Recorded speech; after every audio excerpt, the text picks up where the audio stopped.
En juillet 1889, le Shah d'Iran, Nasser ad-Din Shah, a fait une visite officielle en Grande-Bretagne, c'était sa troisième.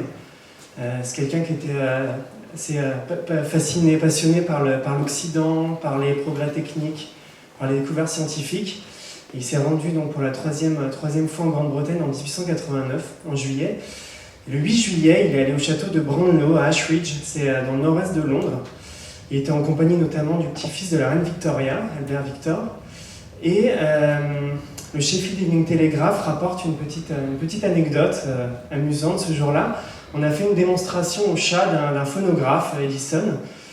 Et donc passionné de technologie comme il était, le Shah était complètement subjugué. Il a voulu absolument en avoir un, donc on a fini par lui offrir et il est reparti avec à Téhéran. Donc ça, c'était en 1889.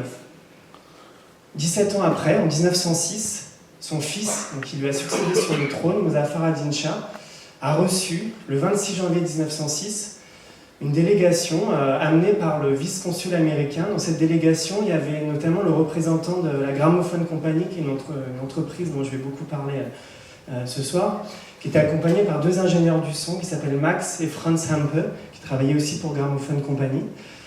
Et ces personnes ont été reçues donc par le Shah d'Iran. Et qu'est-ce qu'ils ont fait ensemble? Ils ont déjà enregistré des disques.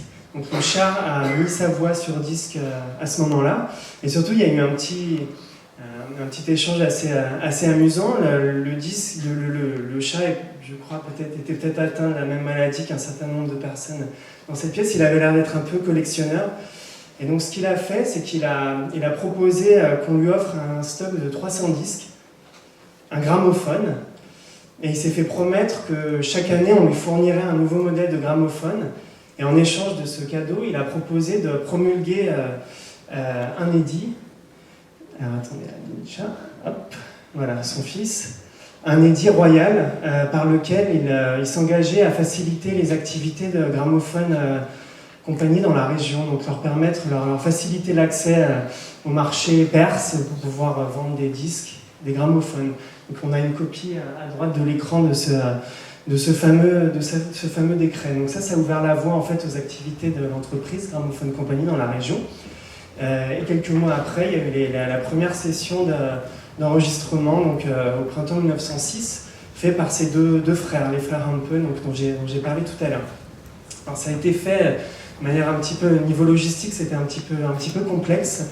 Et notamment des histoires un peu rocambolesques d'un stock de disques qui s'est perdu entre la Russie et Téhéran à cause d'une grève de train en Russie, donc ça a été un petit peu compliqué à mettre en œuvre. Par ailleurs, le contexte politique était un petit peu trouble à cette époque, et au final, les disques se sont assez peu vendus. Alors, je poursuis cette anecdote en 3 temps, et là j'en arrive à avril 1909. On revient en Angleterre, à Londres cette fois. Il se trouve que Gramophone Company travaillait à Téhéran avec un distributeur qui était en fait une entreprise tenue par des Arméniens qui s'appelait Ovsepian, Ayrapetian et compagnie. Et cette entreprise donc, décide malgré le premier échec en 1906, de retenter le coup donc pour enrichir le catalogue de disques perses disponibles sur le marché et pour essayer un peu de stimuler la demande. Et en fait, ils ont organisé une tournée avec des musiciens perses qui passeraient par Bakou, par Constantinople, par Vienne, par Paris et qui terminerait surtout à Londres où une session d'enregistrement serait prévue. Et cette session d'enregistrement a eu lieu donc, du 12 au 23 avril 1909. Il y a près de 300 phases de disques qui ont été enregistrées par un certain William Geisberg, qui était le frère de Fred Geisberg, de personnes dont j'ai parlé aussi tout à l'heure. Avant de poursuivre, je voudrais vous faire écouter donc, tout de suite un morceau, parce que l'idée c'est aussi d'écouter un peu de la musique et pas uniquement que je parle ce soir. Donc on va écouter un chanteur qui s'appelait Sayed Hossein Tarzadeh. C'est un chanteur et il est accompagné d'un clarinettiste.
écouter un disque de 1909.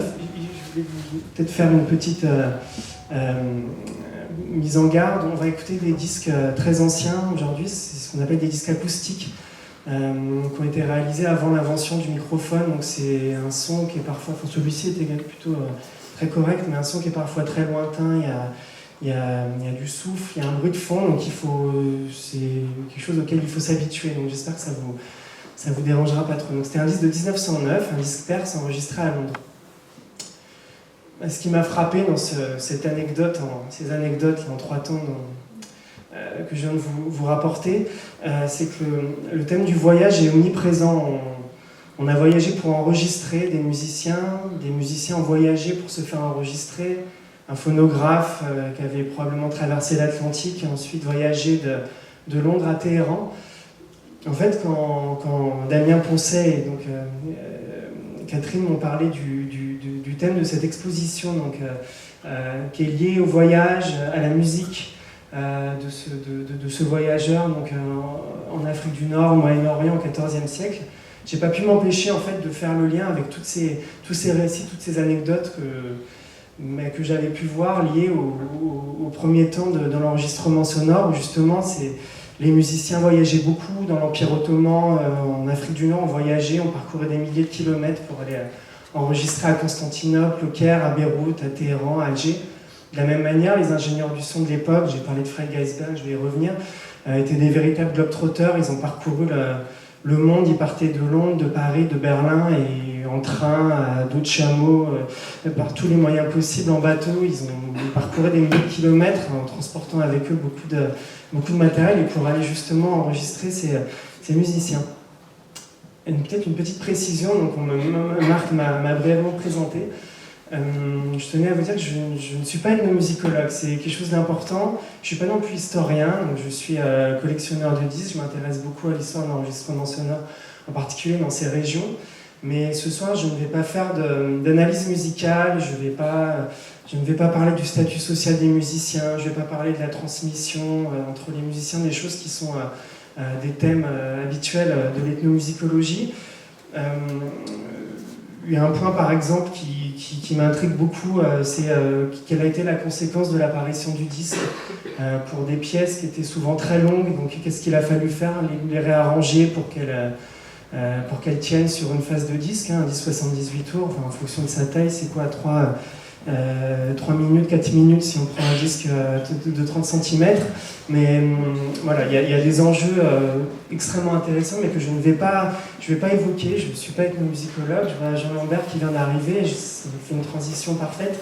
Le 9 février, il y a une conférence donc, par Jean Lambert, qui est ethnomusicologue, et qui a notamment rédigé le livret d'un très beau coffret donc, qui a été réédité l'année dernière par la BNF. C'est des rééditions des enregistrements du congrès de musique arabe du Caire en 1932.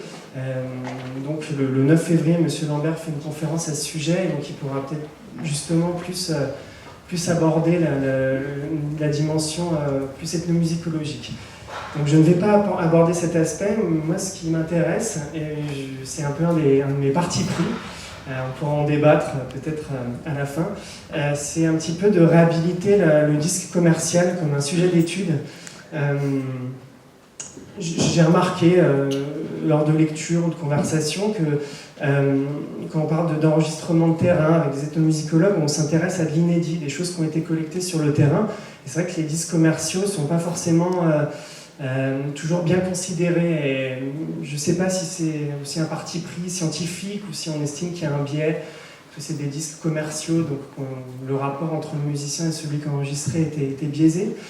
Ou alors est-ce que c'est par méconnaissance, mais le fait est que dès les premières années d'enregistrement sonore, les grandes maisons de disques ont enregistré des milliers, voire des dizaines de milliers de disques dans des régions très lointaines, et que ces disques constituent une source extrêmement précieuse. Je vais passer, voilà. Ça c'est la carte, en fait, vous l'avez peut-être vu en arrivant, c'est la carte du voyage de Ding Batuta, donc le voyageur dont on parle dans cette exposition. Il est parti donc de Tanger au Maroc, et alors, il a fait plusieurs voyages qui l'ont emmené jusqu'en Chine. Mais là, le voyage sur lequel porte l'exposition s'arrête en Perse. On a vu qu'il est passé par il a longé la côte, la Méditerranée, il est passé par le Maroc, l'Algérie, la Tunisie, l'Égypte, il est passé l'actuelle Syrie, en Perse, il est passé à Bagdad. Si on passe, voilà, si on prend un petit peu de recul suite à ce que je viens de vous dire, je suis obligé de changer de carte, donc on ne va pas uniquement se concentrer sur cette région. Pourquoi ? Parce que les premières maisons de disques qui sont venues enregistrer dans ces régions étaient des compagnies européennes, en tout cas basées en Europe. Donc je vais me permettre de prendre juste, de faire ce petit détour et vous expliquer un peu comment j'ai procédé. J'ai hésité un peu sur la manière avec laquelle j'allais faire ma présentation. Est-ce que j'allais faire quelque chose de chronologique ? Est-ce que j'allais faire quelque chose de géographique ? Et en fait, je me suis dit que, vu que mon propos était de parler de ces maisons de disques, j'ai choisi de partager ma présentation en 4 grandes parties qui correspondent chacune à une maison de disques un petit peu emblématique. Alors j'ai fait un choix, j'en ai retenu que 4, je vais vous expliquer pourquoi, il y en a bien d'autres. Mais c'est selon moi les 4 qui sont les plus emblématiques et qui illustrent le mieux mon propos sur le voyage. La première, c'est celle dont j'ai parlé à Gramophone Company, basée à Londres, à Hayes, à côté de Londres. Je vais vous dérouler un petit peu son historique ensuite. Les suivantes, c'est Odéon, à Berlin et Becca. Et la dernière, c'est Pathé, donc à Paris, à Chatou, pour être plus précis. Une chose avant de rentrer peut-être un peu plus dans le détail de chacune de ces marques, on peut se demander un petit peu ce qui les a conduits à aller enregistrer aussitôt dans des régions lointaines, assez loin d'Occident, où on imagine que c'est l'endroit où elles écoulaient le mieux leurs disques et leurs machines parlantes. Je vous ai dit que ces entreprises, ces maisons de disques ont contribué à constituer des archives extrêmement riches de traditions musicales qui ont parfois disparu. Je ne pense vraiment pas qu'elles étaient guidées par un souci de conservation ou par une démarche humaniste, philanthropique, de sauvegarder une mémoire ou des traditions qu'elles se perdent. Leur motivation principale, c'était d'abord de vendre des machines parlantes. Et pour ça, il fallait trouver un marché pour les écouler. Et elles se sont rendues compte assez rapidement que pour pouvoir vendre des machines parlantes dans l'Empire ottoman, en Chine, au Japon ou en Inde, quelle que soit la taille du marché, parce que c'est effectivement une question qu'on peut se poser, est-ce qu'il y avait beaucoup d'acheteurs pour ces machines? Le fait est, quelle que soit la taille du marché, que les entreprises se sont quand même lancées là-dedans. Donc elles se sont dit que pour pouvoir écouler ces machines, le mieux était de développer un catalogue adapté au goût local. Donc c'est pour ça qu'elles ont envoyé très tôt des ingénieurs du son pour aller enregistrer dans ces régions et développer un catalogue adapté. Alors Gramophone Company, je vais pas vous faire un historique, c'est pas le propos, puis on va pas avoir assez de temps de ces quatre entreprises. Et ce qui m'intéresse surtout, c'est de parler des ingénieurs du son qui ont travaillé pour elles et des musiciens qu'elles sont allées enregistrer. Et là, je suis obligé de parler d'une figure tutélaire dans ce domaine qui s'appelle Fred Geisberg, qui est, je ne sais pas si certains d'entre vous, enfin oui, j'en vois déjà quelques-uns qui le connaissent, mais peut-être pas tout le monde. C'est une personne extrêmement importante, c'est un Américain qui est né à Washington en 1973. Alors sur cette photo, c'est lui qu'on aperçoit en haut à gauche. Il était assez jeune, il avait 24 ans sur la photo, et juste devant lui, donc à gauche, assis, c'est quelqu'un qui s'appelle Emil Berliner. Emil Berliner, c'est celui qui a inventé le disque plat et le gramophone, qui est la machine pour le lire. Donc pour resituer, je ne vais pas partir dans une histoire d'enregistrement sonore, mais 1877, Charles Cros en France et Thomas Edison, et donc l'invention du disque plat à la toute fin des années 1880, les premiers disques plats qui faisaient 12 cm et demi au début des années 1890, et au milieu des années 1890, les disques, enfin j'en ai amené, je vais vous montrer ça après, les premiers disques commercialisés, donc qui faisaient 17 cm et demi, voilà, 7 pouces. Emil Berliner, donc Fred Geisberg, pardon, il a commencé à travailler donc à Washington, dans l'atelier d'Emil Berliner. Donc on a cette photo. Il y a une autre personne dont je vais parler à côté de Fred Geisberg. Donc la deuxième personne à droite, en haut à droite, c'est quelqu'un qui s'appelle William Sinclair Darby, qui est aussi un autre illustre ingénieur du son. Sur cette photo, ils sont extrêmement jeunes. Mais la carrière de Fred Geisberg va prendre un tournant décisif pour lui en 1898. lorsque Emil Berliner va l'envoyer à Londres, où la Gramophone Company a été créée. Donc Gramophone Company, c'est une entreprise qui a été créée à Londres en 1898 pour exploiter justement le brevet d'Emil Berliner sur le disque plat. Ils se sont installés à Londres dans un premier temps dans Maiden Lane, donc dans un quartier de Londres. Un petit peu plus tard, ils ont emménagé dans une usine qui existe toujours à Hayes, où on a, je pense, des millions de disques 118 tours plus vinyles ont été fabriqués. Donc Fred Geisberg a été envoyé à Londres à cette époque pour développer le savoir-faire d'Emil Berliner sur la prise de son. Et en fait, assez rapidement, on va décider de l'envoyer aux quatre coins de l'Europe dans un premier temps pour procéder à des enregistrements, donc pas uniquement à Londres dans un premier temps, et ensuite il va voyager. Il est rejoint en 1899 par son camarade, donc celui que je vous ai montré sur la photo, qui s'appelle William Sinclair Darby, et va commencer un cycle de voyages qui va s'accentuer. Donc au départ, ils vont aller à Leipzig, puis à Budapest, puis à Vienne, à Milan, à Paris, à Madrid, à Valence, et ils vont rentrer à Londres. Ça, c'est un premier cycle de voyage en 1899. Ils vont repartir immédiatement à Glasgow, à Belfast, à Dublin, à Cardiff. Voilà, ça c'est un premier cycle de voyage où ils vont aller enregistrer les premiers artistes. Donc c'est vraiment les premiers disques commerciaux qui ont été donc, vendus en Europe.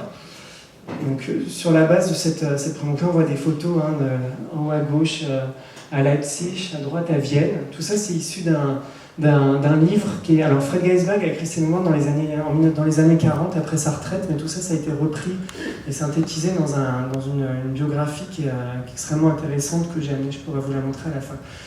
Donc je reviens à ces voyages. Passé ce premier cycle vraiment centré sur les pays européens, le nombre de voyages va se poursuivre, va s'accentuer. Donc il y a un second voyage en mars 1900. Cette fois, ils vont aller à Saint-Pétersbourg, à Varsovie. Ensuite, il y a un troisième voyage en juin 1900. Ils vont aller à Milan, à Rome. En 1900, ils vont se rendre en Russie, à Saint-Pétersbourg. En mai 1901, le petit frère de Fred Geisberg, s'appelle Will Geisberg, c'est la personne qui a réalisé les enregistrements qu'on a écoutés tout à l'heure de Music Person fait à Londres, donc va les rejoindre et rejoint l'entreprise à Londres. Le cycle de voyage se poursuit, donc je vais pas tous les détailler, mais ils ont d'emblée beaucoup voyagé et le voyage était indissociable de leur activité. En juin 1901, pour la première fois dans son journal, Fred Geisberg a évoqué la possibilité d'un voyage en Orient. Je vais y revenir après, mais c'est quelque chose de décisif dans l'histoire de l'enregistrement sonore. Je poursuis. En février 1902, il est allé à Rome, et à Milan, il a enregistré Caruso. C'est des enregistrements mythiques et aussi un tournant dans l'histoire de l'enregistrement sonore, on s'adresse à une grande vedette de l'époque. La même année, quelques mois après, il a enregistré au Vatican Alessandro Moreschi, qui était le dernier castrat. Donc voilà, Fred Geisberg, c'est vraiment une personne qui a réalisé des enregistrements décisifs. Alors j'utilise le terme d'ingénieur du son, mais en fait c'était beaucoup plus que ça. C'était aussi un directeur artistique, c'était un producteur. Dans tous ces voyages, il y avait une dimension logistique. Il fallait arranger des sessions d'enregistrement, il fallait prendre contact avec des artistes. Ils étaient toujours aidés sur place par des agents, des impresarios, mais c'est pas juste des ingénieurs du son, il y avait plus que ça. Et donc, ce projet de voyage en Orient qui avait été évoqué en 1901 va se concrétiser, et c'est quelque chose de vraiment essentiel dans l'histoire de l'enregistrement sonore. En septembre 1902, il embarque à bord d'un paquebot et il part pour Calcutta. Il va arriver en octobre, et là commence un voyage au long cours. Donc, ça, je disais que le lien avec une batuta, pour moi, est assez frappant. Donc, il est allé à Tokyo et ensuite il est redescendu. Donc, de Calcutta, il est allé à Tokyo et ensuite il a redescendu la côte. Il est passé à Shanghai, à Hong Kong, à Bangkok, à Rangoon. Et dans toutes ces villes, il a enregistré des centaines de faces. Dans chacun de ces pays, dans la plupart des cas, c'était les premiers enregistrements sonores. Donc c'est des documents extrêmement précieux, voire extrêmement rares. Quelques copies se trouvent dans des institutions, notamment à la BNF, mais aussi à la British Library, Phonogram Archive de Berlin. C'est des disques extrêmement rares et extrêmement prisés des collectionneurs quand ils les trouvent. Donc voilà pour Fred Geisberg. jusqu'à la fin des années 10, il a poursuivi à un rythme qui est quand même assez impressionnant, ses cycles de voyage. Et ensuite, il a un petit peu ralenti, il est resté basé à Londres et il s'est consacré davantage à une activité de direction artistique. Ce qui est extrêmement intéressant dans les mémoires de Gaisberg dont je vous ai parlé, donc repris dans ce livre, c'est qu'il livre également beaucoup d'anecdotes et de témoignages sur la manière avec laquelle les séances d'enregistrement étaient organisées. Donc ça se faisait souvent dans des chambres d'hôtel, dans des théâtres. Pour moi, en fait, ça reste quand même des enregistrements de terrain. C'est pour ça que la différence entre enregistrement de terrain en ethnomusicologie et les premiers enregistrements faits par les entreprises commerciales, je ne vois pas des différences fondamentales dans le mode opératoire. En fait. Enfin, c'est un point de vue qu'on pourra peut-être discuter après avec il y a quelques ethnomusicologues dans la salle. Et un autre point qui est intéressant dans les témoignages que lit Fred Gaisberg, et je trouve ça extrêmement intéressant, c'est l'altérité, c'est ce que ça nous dit sur le rapport à l'autre, le fait de découvrir des musiques qui étaient complètement nouvelles pour lui, mais de devoir s'habituer, se positionner et l'enregistrer en essayant de mettre de côté ses goûts. Il y a des anecdotes assez amusantes, notamment en Chine, où après une longue journée de travail, il n'en peut plus d'avoir écouté des instruments, des gongs, des instruments à cordes chinois, mais malgré tout, c'est des choses qu'il a quand même enregistrées. Et en tout cas, il livre un témoignage que je trouve extrêmement intéressant sur le rapport à l'autre. Voilà, je me suis longuement attardé sur Fred Gaisberg parce que c'est vraiment la figure tutélaire et celui auquel on pense spontanément pour ce sujet de ces globetrotters, ces ingénieurs du son voyageurs. Son comparse, donc, qu'il a rejoint très tôt, dès 1899, et que je vous montrais donc, sur la photo de l'atelier à Berliner, c'est William Sinclair Darby, qu'on voit en photo ici à Constantinople. C'est pareil, c'est un véritable globetrotter. C'est pareil, je peux vous détailler un petit peu toutes les villes où il est passé. C'est assez impressionnant. Il est allé à Moscou, à Tbilissi, au Caire en 1905, en 1906. Il est allé en Inde, à Ceylan, en Birmanie. Il est allé enregistrer au Tibet en 1905. Il est passé plusieurs fois dans chacune de ces villes. D'autres ingénieurs dont je vous ai parlé, Max et Franz Rampe. Franz Rampe, c'est celui qui était à Téhéran en 1906 lors de la rencontre avec le Shah d'Iran et du coup qui a dealé l'échange de disques et de gramophones contre Lady Royal. C'était deux frères allemands qui sont nés en Saxe-Anhalt et qui travaillaient pour Gramophone Company et qui, pareil, ont beaucoup voyagé. Will Gaisberg, celui qui a réalisé les enregistrements à Londres de musiciens persans, qui était le petit frère de Fred Gaisberg, qui a aussi voyagé comme ses comparses. Et il y a aussi une chose à retenir à son sujet, c'est qu'on l'a envoyé en octobre 1918 pour enregistrer les sons de la Première Guerre mondiale qui se terminait. Donc on l'a envoyé près de la ligne de front, et il se trouve qu'il a absorbé des gaz toxiques. Il n'en est pas mort sur le coup, mais il a été extrêmement affaibli parce qu'il s'est apparemment mal protégé. Il est rentré à Londres où sévissait une épidémie de grippe à l'époque, et en fait il est mort en novembre 1918, donc quelques semaines après être allé enregistrer. C'est quelque chose qui a beaucoup marqué son frère. Alors, qu'est-ce qu'on peut retenir de tout ça? Je vais revenir sur la carte des voyages d'Ibn Battuta, et je me suis permis de faire un petit parallèle pour vous montrer. Donc, c'est pas le seul à avoir voyagé. Donc, je me suis prêté à un petit exercice. J'ai essayé de regarder un petit peu quelles étaient les régions où ces ingénieurs du son étaient allés. Et on va voir que ça se superpose, ou ça se cumule. Donc dès 1900, ils étaient à Constantinople, ils étaient au Caire en 1903, à Alexandrie, à Téhéran en 1906, on en a parlé, à Tbilissi en Géorgie, que j'ai inclus, qui ne fait pas partie du voyage d'Ibn Battuta, mais qui était un carrefour aussi interculturel extrêmement important, où de très beaux enregistrements ont été faits, à Bakou en Azerbaïdjan, à Beyrouth, à Alep en Syrie, à Smyrne, actuelle Izmir en Turquie, à Alger, Donc tout ça pour dire que voilà, ces régions dans lesquelles Imbatuta est passé, c'est aussi des lieux où ont eu lieu des enregistrements sonores au tout début du XXe siècle. Une petite précision que j'ai oublié de faire, j'ai choisi de me concentrer sur quatre entreprises. J'ai aussi choisi de me concentrer sur la première décennie, on va dire, de l'enregistrement sonore dans ces régions, donc 1900-1910. Il y a de très belles choses qui ont été faites par la suite, j'y reviendrai en conclusion, mais pour vraiment coller au propos, je me suis concentré sur cette période. J'ai ajouté Tunis que j'ai oublié. Alors, qu'est-ce que ça donne tout ça? Des disques extrêmement rares, très beaux, enregistrés à Constantinople, au Caire, à Téhéran. Tout ça, c'est des disques monofaces. Alors, vous posez peut-être une question en termes de volume, ce que ça représente, ce qu'ils ont enregistré. Alors, c'est pareil, c'est un tout petit échantillon, mais c'est pas 3 ou 4 morceaux qui ont été enregistrés à chaque fois. Donc, par exemple, à Constantinople, en 1900, William Sinclair Darby a enregistré 167 faces. Je vais raisonner en face plutôt que par disque, je vais vous expliquer pourquoi, puis j'ai aussi amené des disques pour vous expliquer. 167 monofaces, 7 pouces. Alors, attendez, je vais poser le micro 2 secondes. Je ne me suis pas promené dans le métro avec des disques 7 pouces de musique ottomane ou persane. C'est un disque de la garde républicaine qui n'a pas beaucoup de valeur. Il en a, mais il est peut-être un peu moins rare que ces disques du Moyen-Orient, et j'en ai amené un pour vous montrer à quoi ça ressemblait. Donc c'est un disque, c'est le même format qu'un 45 tours en fait, c'est un disque de 7 pouces, donc ça fait 17 cm et demi.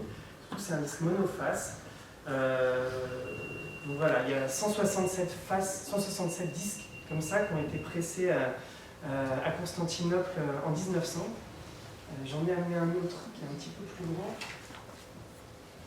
C'est toujours pareil, donc ça c'est le disque de Gramophone Compagnie, ça c'est un disque du ténor Affre, Augustarello Affre, donc pas très rare non plus. Enfin, voilà. Donc c'est un disque monophase, gravé sur une phase de 25 cm. Donc ça c'est vraiment les disques emblématiques de cette entreprise Gramophone Compagnie à l'époque.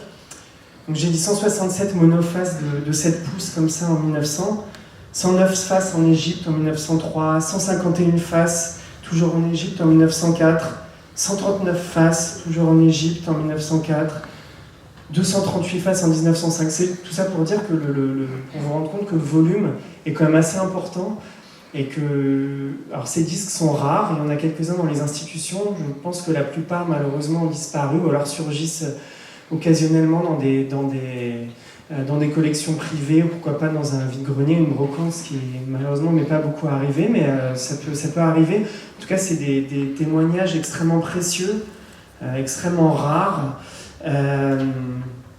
Voilà, alors je vous propose, parce que j'ai beaucoup parlé, de reprendre pour souffler un petit peu et de nouveau d'écouter un petit peu de musique.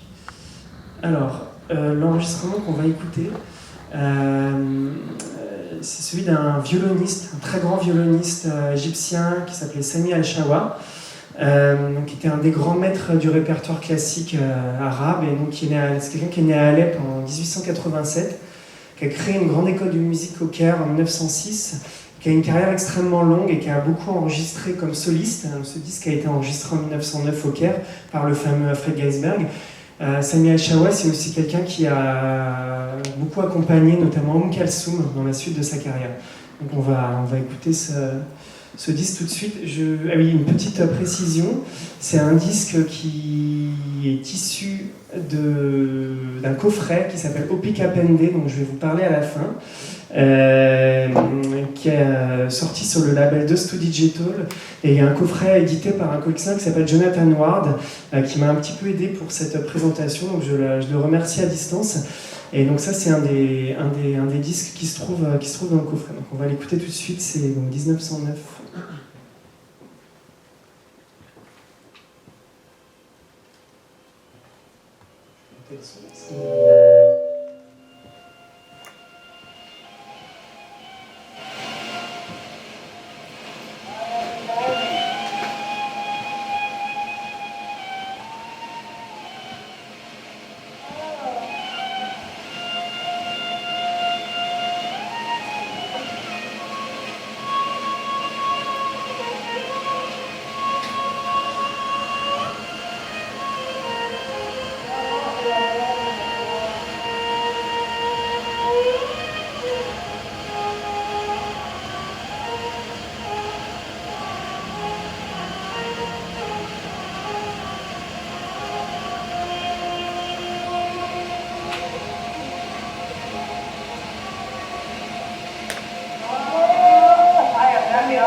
je ne vais pas vous passer les morceaux forcément en entier, en tout cas pas tous.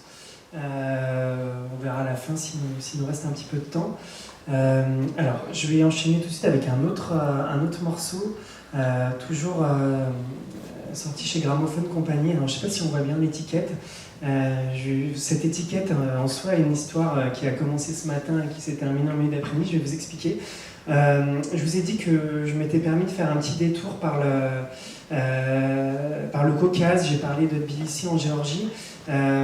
C'est pas forcément sur le parcours d'Ibn Battuta, mais c'est des régions où Gramophone Compagnie elle est enregistrée aussi à cette époque. Et notamment, c'est des régions où ont été faits aussi des enregistrements de musique perse. Donc on fait en fait ce découpage géographique est un peu arbitraire. Et en fait, je me suis dit que c'était une région qui était aussi intéressant d'évoquer. Et on va écouter quelque chose qui est un enregistrement que je trouve extrêmement beau, puissant, très fort, qui est issu d'un CD fait par quelqu'un qui travaille à la British Library, qui s'appelle Will Prentice, qui donc m'a envoyé cette étiquette de disque. Je l'ai contacté ce matin parce que j'avais juste l'enregistrement, mais l'étiquette n'était pas sur le CD. Et je l'ai contacté et très gentiment, il m'a envoyé le scan de l'étiquette. Alors on ne le voit pas très bien, mais je ne sais pas si vous devinez, on voit du cyrillique, on voit de l'arabe, on voit aussi de l'anglais. C'est ça aussi que j'aime bien sur les disques anciens, c'est qu'il y a toujours plein d'informations et parfois dans plein de langues. Enfin, c'est toujours un petit côté assez fascinant. Et donc ce disque a été enregistré en 1909, ça fait partie aussi des grandes expéditions de Gramophone Compagnie à l'époque, enregistré par un Franz Hampe, donc un des deux frères dont je vous ai parlé tout à l'heure. Et il a enregistré, il a effectué aussi un long voyage qui l'ont amené notamment à Vladikavkaz. C'est la capitale actuelle de l'Ossétie du Nord. Donc c'est dans le nord du Caucase. Il est passé aussi à Tbilissi, donc dans l'actuelle Géorgie. Il est passé à Alexandropol en Arménie. Ensuite, il a poursuivi son voyage dans ce qu'était à l'époque le Turkestan russe. Donc c'est la région qui correspond à peu près aujourd'hui à l'Ouzbékistan. Il a poursuivi quasiment jusqu'à la frontière chinoise. Et là, il a enregistré des traditions, des chants, des instruments absolument magnifiques. Et là, on va écouter une chorale, un chœur d'hommes, donc enregistré à Vladivostok en 1909. Il s'agit d'un chœur d'hommes koumik. Alors les koumiks, c'est un peuple d'origine turque qui vit dans ce qu'on appelle aujourd'hui le Daghestan. C'est une république, donc ça fait partie de la Fédération de Russie. C'est une république qui est au bord de la mer Caspienne, au nord de la Géorgie, si je ne me trompe pas. Donc on va écouter chorale.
Je suis désolé de le couper, et si le temps ne passait pas, je l'aurais bien laissé jusqu'au bout, parce que je trouve ce morceau, cet enregistrement absolument magnifique. Je ne sais pas si ce CD en particulier se trouve à la Médiathèque musicale de Paris. Je sais que je l'ai vu, je l'ai vu dans le 20e, c'est là que je l'ai emprunté en fait, dans le 20e, dans une des bibliothèques de la ville de Paris. Donc on le trouve facilement, je vous donnerai les références à la fin de toute façon. Alors j'en ai terminé avec Gramophone Compagnie. Je vais passer à la deuxième maison de disques dont je voulais parler, qui est Odéon. Alors, une chose que j'ai oublié de vous préciser chez Gramophone Company, c'est une maison de disques dont les activités sont beaucoup documentées, qui a des archives extrêmement riches qui sont à Hayes, donc à côté de Londres, qui était le siège historique de l'entreprise. Et dans ces archives, il y a notamment des correspondances, il y a des fiches d'enregistrement assez détaillées, il y a des disques. En tout cas, il y a beaucoup de documents sonores ou papier qui permettent de retracer de manière extrêmement précise les voyages que je vous ai évoqués. C'est pas le cas en fait de toutes les maisons de disques, bien au contraire. Alors Odeon, c'est une entreprise allemande créée en 1903 par deux personnes, deux hommes d'affaires allemands qui s'appelaient Max Strauss et Heinrich Zunz. Odeon, c'est une marque d'une entreprise qui s'appelait International Talking Machine. Et en fait, on sait finalement on sait peu de choses. On sait beaucoup de choses, mais on en sait beaucoup moins que pour Gramophone Company, pour plusieurs raisons. Et une raison en particulier, c'est que la Deuxième Guerre mondiale, les bombardements alliés qui ont eu lieu en Allemagne à la fin de la Deuxième Guerre mondiale, ont fait que beaucoup de sources, de documents ont été complètement détruits. Et il y a une anecdote qu'on lit souvent au sujet de la grande usine Odéon qui se trouvait donc à Berlin, Schlesische Straße, donc à Kreuzberg. C'était une grande usine qui était au bord de la Spree, où il y avait les studios d'enregistrement, l'usine de pressage, les bureaux, les entrepôts. Cette usine a été bombardée à la fin de la guerre. Il y a une anecdote, alors je ne sais pas si elle est vraie, je ne sais pas si certaines personnes dans la salle peuvent le confirmer, mais des soldats soviétiques auraient brûlé absolument tous les documents qui se trouvaient dans l'usine quand ils sont entrés dans Berlin, et se seraient notamment servi des disques pour faire des exercices de tir. Donc en tout cas, les sources sur Odéon sont beaucoup plus rares, et parfois, en fait, on n'a que... comme seul témoignage, on a un disque, en fait, un disque et les informations qu'il y a dessus. Et pas grand-chose d'autre, en fait, pour essayer de retracer tout ça. Quand je dis pas grand-chose, c'est pas tout à fait vrai. Et là, je vais rendre un hommage, en fait, au travail de personnes qui m'ont beaucoup aidé pour faire cette présentation. Des discographes, des collectionneurs, des personnes qui travaillent dans des institutions et qui font un travail patient, minutieux, pour répertorier des disques, faire des recoupements, faire des recherches sur des musiciens, sur des ingénieurs du son, sur des maisons de disques. Parfois, c'est presque de la généalogie, donc je vais en citer quelques-uns qui sont des références absolues. Alan Kelly, Paul Vernon, qui est un discographe qui a beaucoup travaillé sur Gramophone Company et qui a fourni notamment les données dont j'ai parlé tout à l'heure. Hugo Strootbaum, qui a un site dont je vais parler à la fin, où j'ai trouvé beaucoup de photos de ces fameux ingénieurs du son. Pekka Greno, c'est un universitaire finlandais qui a aussi beaucoup travaillé sur ces maisons de disques. Mikael Gunrom, qui est un discographe, un collectionneur, un marchand allemand qui vit en France. Rainer Lotz, Christian Svark, puis il y a aussi des personnes qui sont dans la salle, Henri Chamou, Jalal Haro, Claude Fimal. Enfin, c'est des gens qui font avancer le savoir sur des pans de l'histoire sonore qui sont assez peu documentés. Donc, je vais en revenir, voilà, petite parenthèse refermée, je vais revenir à ce que je disais sur Odéon. Donc Odéon, parfois on n'a que les disques qui servent de point de départ. Et en fait, Odéon, c'était pourtant le principal concurrent au Moyen-Orient, en Afrique du Nord, de Gramophone Company. C'est une entreprise qui s'est positionnée très tôt sur le marché moyen-oriental et nord-africain. Ils ont enregistré très tôt en Égypte, ils ont enregistré très tôt dans l'Empire ottoman et Istanbul. Et surtout, ils ont lancé une innovation pour l'époque qui a fait un grand bruit, c'est le disque double face, puisque comme je vous l'ai dit, à l'époque, les Gramophone Company faisaient surtout uniquement des disques monofaces. Et donc Odéon, j'en ai amené un aussi, à lancer le principe du disque double face. C'est vrai que ça nous paraît assez intuitif aujourd'hui, mais ça ne l'était pas forcément à l'époque. Donc ça, c'est un disque 27 cm. Oui. Peut-être une chose que je voudrais préciser aussi sur l'univers des disques 78 tours, peut-être que vous connaissez peut-être pas aussi bien que celui des vinyles. 78 tours, c'est un terme en fait générique qui désigne des formats, des objets de nature assez variée, donc très variés au niveau de la taille. Là, on a vu tout à l'heure des disques de 17 cm et demi, de 25 cm. Ça fait 27 cm. Tout à l'heure, je vais montrer des disques pâtés qui commencent par le centre, qui sont gravés pas tout à fait comme ces disques-là. Donc voilà, il y a une grande variété d'objets et ça rend le fait de les collectionner assez sympa, je trouve. Donc je reviens au Odéon, donc, qui s'est positionné très tôt sur le marché au Moyen-Orient et qui a qui a lancé cette innovation du disque double face. Et bien que ces disques et les sources soient très rares, on sait par des catalogues, des publications dans la presse spécialisée d'époque qu'en 1905, donc, ils revendiquaient déjà un catalogue de 7000 titres en arabe, en grec et en turc. L'année suivante, c'était 11 000 titres.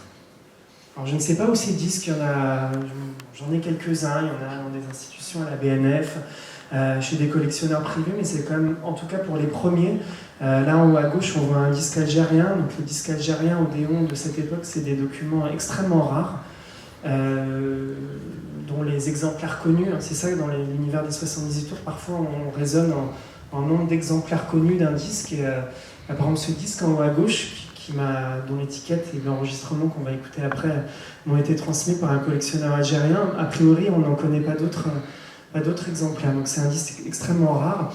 Alors qui les a enregistrés? Là encore, je salue le travail d'Hugo Strudbaum, donc un discographe généalogiste qui a retrouvé donc un certain nombre d'ingénieurs du son. Donc on voit là un qui s'appelait John Daniel Smoot, qui était un Américain qui travaillait pour Odéon et qui aurait enregistré donc en Afrique du Nord et dans l'Empire ottoman au milieu des années 1900, mais là encore les sources sont extrêmement rares. Un autre point intéressant sur Odéon que je voulais souligner, c'est qu'ils ont adopté une stratégie assez maligne qui les a un peu différenciés des autres entreprises à l'époque. C'est qu'ils ont beaucoup travaillé avec des intermédiaires, des agents en fait. Gramophone Company avait créé des filiales sur place, créé des bureaux, et Odéon a eu envie de travailler avec des intermédiaires en se disant que ces intermédiaires connaîtraient mieux le marché, le goût des potentiels auditeurs sur place, et surtout sauraient mieux choisir les artistes. Et avec ça, ils ont plutôt bien marché, notamment dans la correspondance de Gramophone Company. C'est là aussi que c'est intéressant. Il n'y a pas beaucoup de sources d'archives sur Odéon. En revanche, Gramophone Company, donc à Londres, a des archives papier extrêmement abondantes. Des correspondances, et ces correspondances parlent aussi de la concurrence.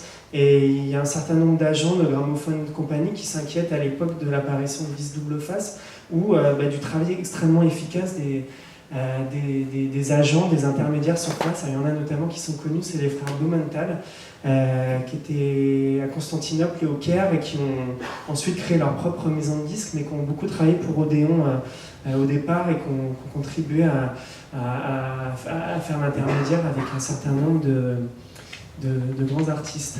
Voilà, donc Odéon, ils ont signé notamment un certain nombre de grands noms, comme quelqu'un qui s'appelait Salma Ghazi, qui est un des grands maîtres du théâtre chanté égyptien, qui était un peu une prise d'Odéon, donc ils l'ont un peu shippé à Gramophone Company. Je vais parler ensuite d'un très grand chanteur qui s'appelait Youssouf El-Maniaoui, mais je vais revenir sur lui plus tard quand je vais parler de Beka. On va écouter un morceau. Donc je vous ai parlé de ce disque algérien qui est extrêmement rare. Donc je remercie le collectionneur algérien qui a bien voulu m'envoyer l'étiquette et l'enregistrement.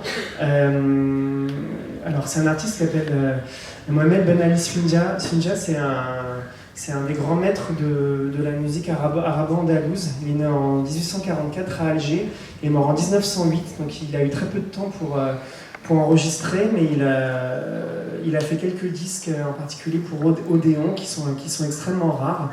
On va l'écouter.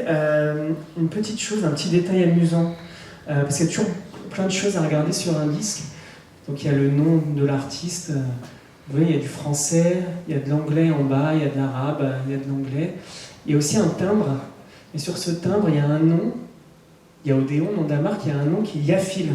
Et Yafil, c'est une figure extrêmement importante dans l'histoire de la musique algérienne. Le nom Yafil, c'était un musicologue, un mélomane, qui était extrêmement actif à Alger à la fin du 19e siècle et au début du 20e siècle. Il a notamment participé aux travaux d'un musicologue français qui s'appelait Jules Rouanet sur la musique arabe. Il est extrêmement actif dans ce milieu. Il a créé aussi sa propre maison de disques. Il y a des disques qui affilent extrêmement rares. Je crois qu'il y en a un à la BNF. C'est des choses pas très courantes. Il a aussi chanté, enregistré, je crois, dans la salle des collectionneurs qui ont des disques pâtés où on entend Edmond Yafil. Sur Gallica, on peut aussi entendre des sketchs comiques où Edmond Yafil parle. Voilà, donc c'est une figure assez importante. Edmond Yafil a eu aussi le mérite de servir d'intermédiaire entre Odéon et Sfinja, et donc ça aboutit à ce très beau disque. Alors je refais cette mise en garde que j'ai fait tout à l'heure. C'est des disques extrêmement anciens, donc des fois c'est parfois un miracle qu'on en ait récupéré une copie. Alors ils sont en plus ou moins bon état, donc il y a parfois un bruit de fond qui est important, ou le disque est plus ou moins usé. Ensuite il y a un travail de restauration qui peut être fait ou pas, mais indépendamment de tout ça, l'état du disque au départ est fondamental. Et vous allez voir, celui-ci au départ est un petit peu rugueux, mais ça passe très bien ensuite.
Désolé encore de couper, mais je vois que je suis déjà beaucoup plus long que prévu, donc je vais essayer d'accélérer un petit peu. Sfinja, donc c'est lui qu'on entend chanter, c'était aussi un joueur de quick-track, un petit luth qui ressemble au oud. Donc Sfinja est mort en 1908, donc on a de la chance qu'il ait pu enregistrer avant sa mort. Donc je remercie le collectionneur, c'est DJ Bletch qui m'a gentiment envoyé cet enregistrement. Alors je vous ai parlé d'Odéon, je vais parler d'une autre maison de disques, beaucoup plus petite, mais dont l'activité est extrêmement intéressante. Une entreprise qui s'appelle Beka, une autre entreprise berlinoise qui était aussi basée à Kreuzberg. Beka, fondateur Heinrich Boom et Karl König. Donc Beka, en fait, c'est les initiales Beka, Boom, König de ses fondateurs. C'est une entreprise qui a été créée en 1903. Un plus petit label, mais qui a une activité extrêmement intéressante dans la région. Et surtout, c'est intéressant, qui a réalisé alors là c'est plus qu'un voyage au long cours, un tour du monde de 1905 à 1906. C'est un tour du monde qui a été très bien documenté dans une série d'articles dans une revue qui s'appelait Phonographische Zeitschrift, qui était une revue professionnelle allemande et qui regorge de petits témoignages, de publicités sur l'industrie musicale allemande, et pas seulement à l'époque, et qui a une vraie mine d'or pour découvrir l'histoire de l'enregistrement sonore à cette époque. Et donc, ils ont réalisé un tour du monde d'octobre 1905 qui s'est terminé en juin 1906. Ils sont partis de Berlin en train. Ils sont passés à Vienne, à Budapest, à Constantinople, où ils ont enregistré. Ils sont allés au Caire, ils ont enregistré également. Ils ont pris le bateau, ils sont allés à Bombay ensuite. Et on marche un peu sur les traces de Fred Geisberg. Ils sont passés à Calcutta, à Rangoon, à Java, à Bangkok, à Hong Kong, à Shanghai, à Tokyo. Tout ça, c'est des endroits où ils ont enregistré. Je ne sais pas si vous imaginez ce que ça implique en termes de logistique, de transport de matériel, d'organisation. Enfin, c'est vraiment quelque chose qui me fascine. Ensuite, de Tokyo, ils ont rejoint Honolulu, à Hawaï, et ils ont terminé leur voyage. Donc là, les enregistrements étaient terminés, mais pas leur voyage. Et ils sont rentrés à Berlin en passant par les États-Unis, donc San Francisco, New York, et ils sont rentrés à Berlin finalement en juin 1906. Donc au cours de ce voyage, ils ont enregistré plusieurs centaines de phases de disques qui sont aussi extrêmement rares, mais il y en a quelques-uns dans des collections privées et également dans un fonds d'archives à Berlin. le phonogramme archive, et donc on va écouter un certain nombre de choses. Voilà, le fameux épisode donc, publié dans cette revue Phonographische Zeitschrift pendant plusieurs semaines, où ils racontaient leur voyage, et ce qui permet d'avoir des indications de date et plein d'anecdotes sur leur voyage. Alors, voilà, passage en Égypte, petite publicité très chouette, je trouve, pour la marque, très graphique. J'ai trouvé plein de publicités BK avec un dessinateur qui a fait des choses assez impressionnantes. Donc, ça, c'est pour illustrer le catalogue égyptien à l'époque. La pub, elle date de 1907. Alors, on va écouter un titre. Alors, ça se voit pas, mais c'est bien un 10 BK. Beka a enregistré un très grand chanteur égyptien qui était un peu le maître du répertoire classique à l'époque, qu'on surnommait le Caruso de l'Orient, qui s'appelle Youssouf El-Manayawi, qui est un artiste emblématique de cette époque, un peu de renouveau intellectuel, artistique dans les pays arabes, donc qui correspond à peu près du début du 19e siècle aux années 30 au 20e siècle, et il y a un renouveau artistique, culturel et notamment musical, et lui c'est vraiment l'artiste qui incarne ça. Et il a beaucoup enregistré pour Gramophone Company à partir de 1907, mais Beka, donc dès 1905, fin 1905, a pu l'enregistrer. On va écouter ça, et c'est assez amusant, ils ont créé spécialement pour lui un label, donc les disques ne sont pas sortis sur le label Beka, mais sur un label qui s'appelait Sama Al-Muluk, qui veut dire ce que les rois écoutent. Donc un label qui a été créé spécialement pour lui. Il y a une petite anecdote amusante, c'est qu'il a demandé un salaire tellement mirobolant qu'il y a eu une grève de musiciens qui étaient mécontents de cette différence de traitement, qui étaient un petit peu mécontents, et du coup les discussions se sont prolongées. On s'est retrouvé en pleine période du Ramadan, ce qui a beaucoup compliqué les choses, vu que les musiciens ne pouvaient pas enregistrer 2 jours, et donc les sessions d'enregistrement à ce moment-là n'avaient lieu que la nuit, entre 22h et 4h du matin. Donc tout ça, c'est des anecdotes qui sont rapportées dans le récit qui a été publié dans Phonographische Zeitschrift, pardon, je perds mon allemand. Ce disque en question, il est issu d'un coffret que j'aperçois là-bas, qui a été publié par une fondation qui s'appelle la Fondation Amar, qui est basée à Beyrouth, qui a été créée par un collectionneur qui s'appelle Kamal Kassar, et qui a un site internet dont je vais vous parler à la fin, très actif, et qui fait des podcasts, beaucoup de rééditions, et qui a fait ce coffret d'intégral des enregistrements de Youssouf Al-Manyalawi. Et donc voilà, on va écouter ça tout de suite.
J'abrège encore l'enregistrement. Sachez que c'est des choses que je peux partager s'il y a des gens que ça intéresse pour en parler après la conférence.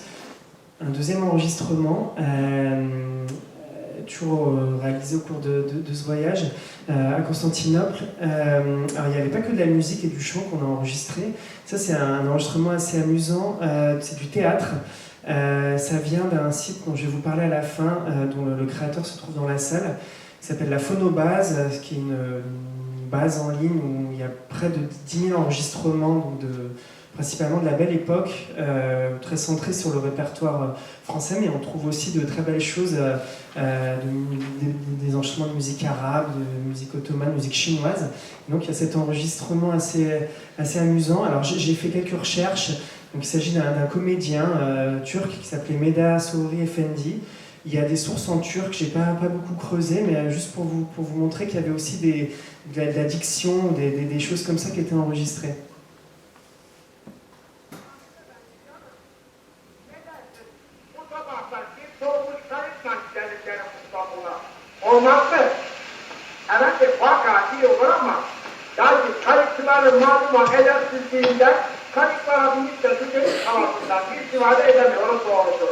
Ben de senin gibi şikayet ediyorum yavrum. Lakin ne yapalım canım? Olmaz. Bizim ülkemizde her zaman bakılmak ister. Gelmez. Bir daha vakitli vakitli bulunuyor. İstanbul'a bir adam İstanbul'a. Hadi kaç geldi. Yer babam kaç geldi. İşte bak bir kayıpçı ağda gelen. Je ne sais pas s'il y a des personnes qui comprennent le turc dans la salle. Ou je serais très curieux de savoir ce qui se dit. Au ton, j'ai l'impression que c'est quand même quelque chose d'assez humoristique, mais ça, voilà, c'est le genre de découverte assez amusante et fascinante. On va aborder la dernière maison de disques dont j'ai choisi de parler ce soir, Pathé. Peut-être une entreprise qui vous est plus familière, notamment par le biais du cinéma, mais alors je vais parler de choses. Il y a un représentant de la BNF dans la salle qui... Je rougis presque de parler de ça devant lui, d'autant qu'il a fait une présentation il n'y a pas très longtemps. Donc c'est Lionel Michaud qui est responsable des documents sonores anciens à la BNF. Je vous remercie d'être venu. Je vais passer rapidement, je ne vais pas vous refaire l'histoire de Pathé, en tout cas de la branche phonographique. Mais il faut savoir que Pathé, très tôt, a développé des activités d'enregistrement à l'étranger par le biais de filiales. Il y avait notamment une filiale à Moscou qui était extrêmement active, et il se trouve et c'est des enregistrements qui sont disponibles dans Gallica. Il y a de très beaux enregistrements faits en Asie centrale, dans le Caucase, qu'on peut écouter dans Gallica et dont la BNF possède des copies. Tout ça, ça a été fait dans le cadre d'une institution qui s'appelait les Archives de la Parole et dont les activités étaient intimement liées à celles de Pathé. Alors les Archives de la Parole, je parle sous votre contrôle, Lionel, créées en juin 1911 par Ferdinand Bruno, qui était un linguiste et un professeur d'histoire à la Sorbonne, l'histoire de la langue française, qui a inauguré cette structure. Donc c'est un linguiste qui a créé ça. Donc l'angle dès le départ, c'était la sauvegarde de la langue, des enregistrements parlés.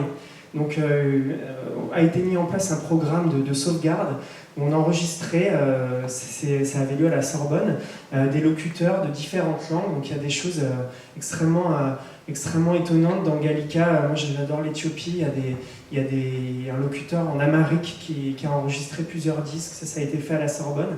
Il y a aussi des parlers de différentes régions de France, des chansons traditionnelles. Je ne sais pas où cette photo a été prise, je ne sais pas si c'est dans le Berry, parce qu'il y a eu des collectes sur le terrain dans le Limousin, dans le Berry, dans les Ardennes. Mais là, c'est une photo qui a été prise dans ce cadre, c'est Ferdinand Bruno, il me semble qu'on voit sur la photo. Donc l'angle, c'était de sauvegarder les langues, mais des enregistrements musicaux ont été faits également. L'originalité, c'est que les Archives de la Parole produisent en quelque sorte leurs propres archives. Dans les Archives de la Parole, il y a aussi des témoignages. Il y a la voix de Guillaume Apollinaire qui lit le Pont Mirabeau, il y a la voix d'Émile Durkheim, Alfred Dreyfus, pour citer les plus emblématiques. Donc c'est une source extrêmement riche et tout a été numérisé et disponible en Gallica. Donc je vous invite à aller consulter ça tout de suite après la conférence. Donc je disais, c'est lié très tôt aux activités de Pathé, donc qui a fourni en fait les moyens logistiques et le savoir-faire pour enregistrer. Et on va écouter un disque qui a été donc enregistré à la Sorbonne. Je ne sais pas si vous voyez bien, y compris l'affiche qui est à droite. Une chanson d'amour arabe, enregistrée par un certain Alexis Benkouri. Alors l'avantage que ça a été enregistré dans ce cadre, c'est qu'on a des documents. Il n'y a pas beaucoup d'archives sur Pathé, curieusement, sur les premières activités, surtout pour les enregistrements faits à l'étranger. Mais en ce qui concerne les Archives de la Parole, on a plein de choses. Notamment, donc on a le disque, mais on a aussi une petite fiche détaillée où on a des précisions. Donc c'est le 4 février 1914, monsieur Alexis Benkouri, qui est née à Tripoli. Alors c'est pas Tripoli en Libye, c'est Tripoli en Syrie à l'époque, ça se trouve au Liban aujourd'hui, qui est venu enregistrer cette chanson. Donc il y a plein de petites précisions, y compris sur la température qu'il faisait, sur les conditions hygrométriques pour l'enregistrement. Donc c'est des documents extrêmement utiles pour documenter un petit peu l'histoire de ces disques. Et donc on va écouter ce morceau. Je le trouve assez touchant. C'est pas un artiste professionnel, c'est pas un grand chanteur. Il est un petit peu maladroit, mais c'est amusant de savoir. Je sais pas ce qu'il faisait exactement à Paris. Peut-être qu'il était étudiant, mais je trouve ça assez touchant qu'il ait laissé sa voix pour qu'elle puisse être intégrée aux archives de la parole.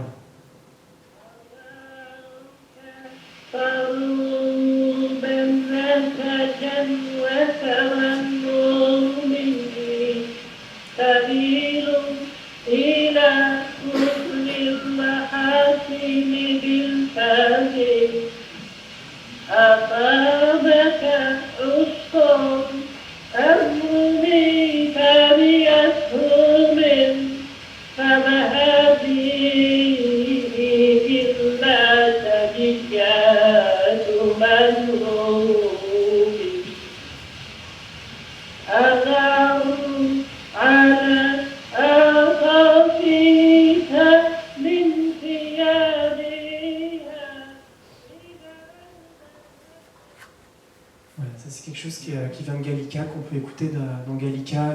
Si nécessaire, je peux vous envoyer les liens, mais on le trouve très facilement. C'est très bien documenté. Il y a un corpus dédié aux archives de la parole accessible dans Gallica. Alors voilà, on va écouter autre chose. Ça, c'est un disque, fait partie des disques extrêmement rares. J'en ai quelques-uns. Celui-ci vient de Gallica, mais j'aimerais bien en trouver un peu plus souvent. C'est des disques enregistrés par Pathé, donc justement dans le cadre de leurs activités au Moyen-Orient, en Afrique du Nord. Tout à l'heure, je vous ai montré un disque. Ça, c'est aussi le principe un peu de la conférence, de vous parler de l'objet. Je suis collectionneur, donc c'est cette approche un peu obsessionnelle aussi. Et il n'y a pas que le son qui m'intéresse, l'objet aussi. Ça, c'est les disques typiques de Pathé à cette époque. Je vais poser le micro encore. Alors, il y a plein de choses intéressantes, ce disque. Déjà, vous voyez, il n'a pas d'étiquette.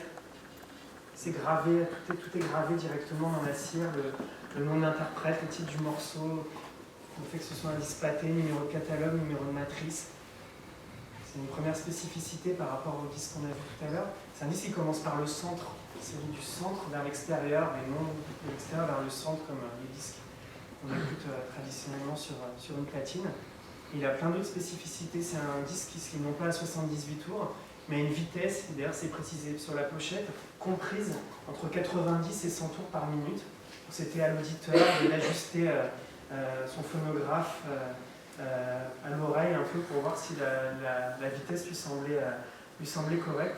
Dernière spécificité, c'est ce qu'on appelle un disque à saphir. Donc en fait, pas que Pathé d'ailleurs, Pathé a gravé ses disques pendant pas mal d'années selon un principe. Je ne vais pas rentrer dans le détail, c'est un peu technique. Le sillon n'est pas gravé de la même manière que les disques qu'on a vus tout à l'heure, qu'on appelle des disques à aiguille. Là, si vous voulez, le sillon, il est gravé verticalement, comme des montagnes russes. Donc c'est un procédé qui fait qu'on pouvait les lire que sur des phonographes adaptés. Donc il y avait une vraie concurrence à l'époque entre, d'une part, les marques comme Odéon, Gramophone, qui avaient leur propre système, et Pathé, qui avait ce système. En fait, c'est un système qui est hérité du cylindre, puisque Pathé a gravé des cylindres avant de graver des disques. C'est une autre histoire, et je n'ai pas le temps d'y revenir, mais on pourra échanger ou pourrez vous promener dans les sources que je vais évoquer en fin de conférence. J'ai bientôt fini, hein. Je regarde l'heure qui passe. Ouais, j'en ai pour quelques minutes encore. Ce disque, très beau disque, c'est une chanteuse algérienne et qui a enregistré à Fès, donc au Maroc. C'est un disque qui vient de Gallica. Cette chanteuse, donc présentée comme Malema Brika, en fait son vrai nom c'est Brika Ben Halal, donc c'est une chanteuse algérienne. J'ai trouvé des infos sur elle dans un petit article qui avait été publié dans le bulletin de la FAS par des représentants de la BNF il y a quelques années. C'est une chanteuse qui a eu pas mal de succès. Il y a 22 disques Pathé dans le fond des archives de la parole. Il y a une petite précision. Le fond des archives de la parole, les archives de la parole, c'est des enregistrements faits à Paris, à la Sorbonne, pour documenter les voix. Par ailleurs, Pathé, qui était intimement lié aux archives de la parole, a fait un don pour pour un don de disques pour constituer une collection en fait. C'est un petit peu l'embryon de ce qui va devenir par la suite la Phonothèque nationale et donc l'ancêtre du département de l'audiovisuel actuel dont nous avons un représentant ici. Donc en fait c'est la première vraie collection publique en France de disques.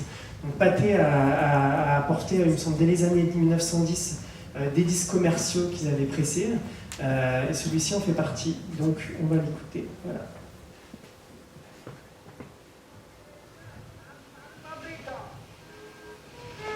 Attendez, je vais le remettre parce qu'il y a quelque chose d'intéressant dont je n'ai pas parlé. C'est l'annonce. Un certain nombre de marques, dont Pathé, faisaient des annonces au début des disques pour présenter l'interprète, parfois le musicien, préciser la marque. C'est quelque chose là pour le coup qu'on entend bien.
C'est un enregistrement qui est disponible dans Gallica que vous pourrez trouver sans problème. Est-ce que j'ai le temps d'en passer encore un autre? Alors, en fait, je vous ai dit que j'allais me concentrer sur 1900-1910, mais en fait, c'est pas vrai, j'ai un petit peu débordé. Mais ce disque, en particulier le document qui l'accompagne, m'a paru intéressant. Ça fait partie de la dernière génération des fameux disques Saphir dont j'ai parlé. Donc, celui-ci ne commence plus par le centre, il commence par le bord. Il tourne à 80 tours minute et non plus 80, mais il a encore ce procédé dit des disques à saphir. Il date de la toute fin des années 1920. Il est disponible dans Gallica. Vous allez voir le son, c'est déjà beaucoup plus proche, entre guillemets, de choses qu'on est habitué à entendre. Et là encore, c'est la richesse, je trouve, de Gallica, c'est qu'on a on a une fiche donc, qui documente très bien l'enregistrement, la date, le nom de l'interprète. Il venait d'Oran, mais l'enregistrement a été fait à Alger. Il y a un accompagnement de Gazba, une flûte en roseau, il y a des percussions, tout ça c'est détaillé. On va l'écouter très rapidement. Quand même. Après je conclurai.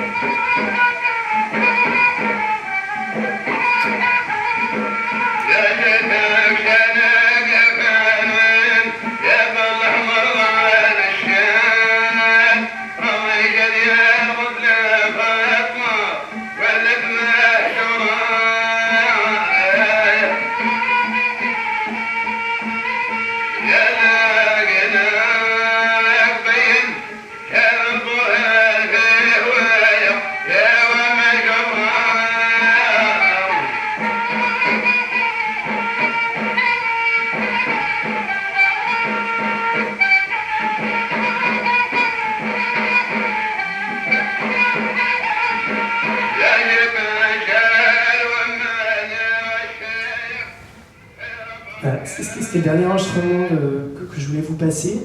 Alors, je vais conclure. Je vais pas vraiment conclure en fait parce que j'ai l'impression d'avoir déjà à peine effleuré le sujet et il y a des dizaines d'autres maisons de disques dont j'aurais pu parler.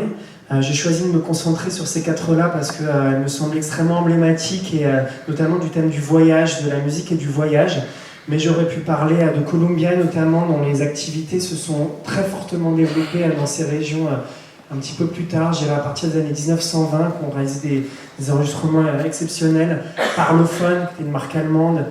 Baidaphone. Alors Baidaphone, si j'avais pu, j'en aurais parlé longuement, parce qu'elle est d'autant plus intéressante que c'est la première marque locale, puisqu'on a parlé de maison de disques occidentale ce soir, mais Baidaphone, C'était une maison basée à Beyrouth, germano-libanaise basée à Beyrouth, qui avait un lien avec, qui faisait presser ses disques à Berlin, et pareil, qui est une maison de disques à l'histoire fascinante, donc j'aurais pu parler de beaucoup de choses. Les enregistrements du Caire vont être enregistrés du congrès du Caire vont être évoqués par Jean Lambert le 9 février, donc là il pourra revenir plus longuement là-dessus. Il y a une somme extrêmement importante d'un ethnomusicologue allemand qui s'appelait Erich von Hornbostel, qui a fait un coffret au début des années 20 qui s'appelait Musik des Orients, qui est aussi un coffret, en fait le premier coffret de musique, ça va de la Tunisie si je ne me trompe pas au Japon, et qui compile des musiques de toutes ces régions. Donc tout ça c'est des choses dont j'aurais pu parler, j'ai choisi de ne pas le faire pour me concentrer sur une période de temps plus réduite, mais pourra faire l'objet d'autres échanges, d'autres conférences, je ne sais pas, mais voilà, il y aura encore eu, à mon avis, beaucoup de choses à dire. Pour terminer, un petit clin d'œil, ça m'a amusé. C'est quelque chose qu'on avait trouvé avec Aude et Joséphine du Centre de recherche en ethnomusicologie à Nanterre, qui sont présentes dans la salle, chose qui m'avait amusé. J'ai pas pu m'empêcher de faire un lien avec ce qui se passe ce soir. Ouais, je suis désolé, il n'y a plus beaucoup de batterie. Au musée d'ethnographie du Trocadéro, qui était en fait l'ancêtre du musée de l'Homme. Au début des années 30, on organisait ce qu'on appelait des concerts par disque. Voilà, il y avait en l'occurrence des ethnomusicologues, André Scheffner, des gens comme ça qui passaient des disques sur des phonographes. Donc là, on a des programmes. Par exemple, le 26 novembre 1932, on a passé de la musique de Tunisie, d'Égypte, du Suriname, de la côte des Somalies, au palais du Trocadéro, voilà, devant un public comme vous. On parlait de ça et c'est quelque chose qui m'a... Des concerts par disque, je trouve ça amusant. Il n'y avait pas encore de DJ à l'époque, mais j'ai trouvé ça assez amusant. En fait, on trouve tout ça dans Gallica. Il y a un ethnomusicologue qui s'appelle Brice Gérard qui a fait une histoire extrêmement intéressante de l'ethnomusicologie en France et qui revient beaucoup sur ces événements. Alors, pour terminer, rapidement, ça me semblait intéressant de vous parler des ressources que j'ai utilisées et que j'utilise au quotidien dans mes recherches. Une petite sélection de disques. Alors, j'en ai amené quelques-uns. Le premier, c'est très pratique, que j'ai pas eu amené à l'emmener parce que je le vois dans la vitrine là-bas. C'est un coffret, donc j'en ai parlé tout à l'heure, de réédition fait par la fondation Amar. Sur un chanteur qui s'appelle Youssouf El Manaoui, qu'on a écouté tout à l'heure. Il y a 10 CD, il est là-bas, c'est une référence absolue. L'enregistrement perse qu'on a écouté au tout début, et les anecdotes aussi sur le Shah d'Iran, elles viennent de ce CD qui s'appelle Let No One Judge You, qui est sorti sur un label anglais qui s'appelle Hunas John Records, qui est magnifique, des disques donc, enregistrés en Perse entre 1906 et 1933. En haut à droite, c'est la fameuse expédition dans le Caucase, les chorales d'hommes très belles qu'on a écoutées, que tout le monde a adoré, je suis sûr, édité par quelqu'un de la British Library qui s'appelle Will Prentice, celui qui m'a envoyé la petite étiquette. Là. Voilà, puis d'autres publications. Secret Museum of Mankind, c'est une collection sur un label qui s'appelle Yazoo. Il y a un certain nombre de volumes et il y a des choses extraordinaires. Opika Pende, c'est un coffret d'enregistrement 78 tours. Il me semble qu'il a la médiathèque musicale, je suis pas sûr. Enfin, si c'est pas le cas, il faut absolument que vous l'achetiez. Donc compilé par un collectionneur américain qui s'appelle Jonathan Ward, qui a notamment un blog qui s'appelle Excavated Shellac. Donc c'est un coffret de 4 CD. Il y a notamment toute une partie sur l'Afrique du Nord. Et c'est de ce coffret qui est issu l'enregistrement du violoniste qu'on a écouté. Et dernière chose, très importante, une revue d'un collectif qui s'appelle Gesellschaft für historische Tonträger, qui est édité par un musée à Vienne, qui édite donc périodiquement une petite revue comme ça, qui est très centrée sur les labels allemands. Et ils ont édité il y a 2 ans ce recueil d'articles extrêmement bien fait notamment par des discographes et des historiens, sur le grand voyage de Beckham autour du monde dont j'ai parlé. Et il y a un CD avec, et c'est extrêmement intéressant. Alors, les ressources en ligne. Honneur aux gens qui nous reçoivent. La Médiathèque musicale de Paris a un fonds de 78 tours, de plusieurs milliers de 70 tours, qui a été numérisé il y a quelques années. Et tout ça est disponible en ligne sur un portail qui est accessible depuis le portail des bibliothèques municipales spécialisées de la ville de Paris. Et il y a notamment de la musique arabe, il y a des très belles choses. J'ai trouvé aussi des disques ouzbeks l'autre jour, donc c'est une ressource extrêmement utile. Bon, Gallica, j'en ai beaucoup parlé, je ne vais pas m'attarder dessus, mais en termes d'enregistrement sonore, c'est extrêmement riche. Je suis obligé de parler d'Europeana, qui est l'agrégateur, qui regroupe Gallica et d'autres bibliothèques numériques européennes et qui donne accès à beaucoup d'enregistrements sonores. Alors, mes camarades, que je remercie d'être venus du Phonomuséum Paris, dont le fondateur au fond de la salle, Jalal Haro, et surtout la Phonobase, qui a été développée par Henri Chamou, qui est là également, qui est une base en ligne où il y a près de 10 000 enregistrements sonores. Donc c'était ça l'enregistrement BK de théâtre turc tout à l'heure, qui est une ressource extrêmement précieuse où on trouve des choses dont, voilà, par un disque, encore un disque algérien pâté gravé. Le Phonomuséum, c'est un musée qui se trouve boulevard de Rochechouart, qui est dédié à l'histoire d'enregistrement sonore et qui a une collection fabuleuse. Là, on voit pas bien le deuxième, mais un phonographe à double pavillon sur la photo, un original de la peinture La Voix de son maître dans le fond. C'est un très beau musée, voilà, qui vaut vraiment le coup d'être visité. Fondation Amar, dont j'ai parlé, qui a édité ce coffret, cette somme de 10 CD sur Youssouf El Manaoui, donc incontournable, qui fait notamment des podcasts quasiment toutes les semaines, extrêmement intéressants. Les archives sonores du CNRS CREM, le Centre de recherche en ethnomusicologie, qui gère notamment les archives sonores de l'ancien musée de l'Homme, et qui met à disposition aussi beaucoup d'enregistrements ethnomusicologiques, mais pas que, il y a aussi des disques commerciaux. On se dit les deux sont intéressants. En tout cas, c'est une base extrêmement riche, très bien documentée, avec ce petit outil qui permet de marquer les enregistrements, qui s'appelle Téléméta, extrêmement bien fait. Alors, des choses qui ressemblent beaucoup, c'est le même outil, c'est les archives sonores du Centre des musiques arabes et méditerranéennes, qui est basé à Tunis, et qui est pareil, qui a un fond très riche en ligne de 10-78 tours d'Afrique du Nord qui sont numérisés. Alors, Gesellschaft für historische Tonträger, j'en ai parlé, donc un site qui édite notamment cette revue dont j'ai parlé sur BK. Alors ce site génial qui s'appelle Recording Pioneers, qui est fait par un discographe, généalogiste, collectionneur qui s'appelle Hugo Strootbaum, qui est un Hollandais, et qui regorge d'éléments biographiques, d'anecdotes, discographiques aussi sur les premiers ingénieurs du son, dont Fred Geisler, dont j'ai parlé tout à l'heure. Excavated Shellac, c'est le blog de référence dans mon domaine sur les 78 tours. Ah, ça y a plus de batterie, c'est pas grave, j'ai terminé quasiment. Excavated Shellac, donc le blog de Jonathan Ward, et le dernier c'est un blog qui s'appelle Jewish Maghreb Jukebox d'un camarade collectionneur qui s'appelle Chris Silver. Tous les deux ils sont américains, ils vivent tous les deux à Los Angeles. Et Jewish Maghreb Jukebox, vu qu'il n'a pas l'image, et pour me faire pardonner, je vais en parler un peu plus longuement, c'est un blog qui parle beaucoup des musiciens juifs en Afrique du Nord, à l'ère du 78 tours. C'est extrêmement intéressant, ça regorge d'anecdotes, de détails. Il est historien, il fait une thèse à UCLA, donc c'est vraiment un blog que je vous encourage à aller consulter. J'ai terminé, et une dernière petite chose, je voudrais adresser tous mes remerciements déjà à vous d'être venus, de m'avoir écouté. Sachez que c'est la première fois que je fais ça, du coup je voulais adresser tous mes remerciements à la Médiathèque musicale de Paris de m'avoir fait confiance.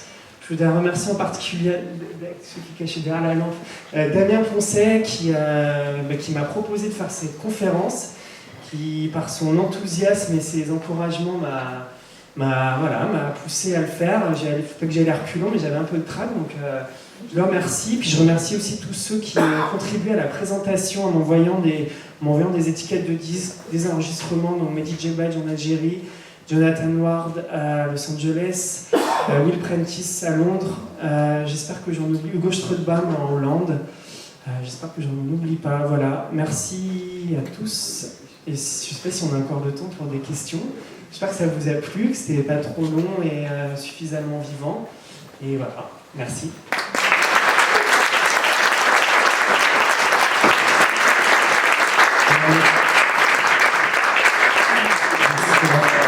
Bien, si vous voulez poser des questions, je vous l'amène, vous levez la main, je vous l'amène. Et je suis sûr que Thomas, ça fera un plaisir d'essayer d'y répondre. Et après, c'est aucune obligation.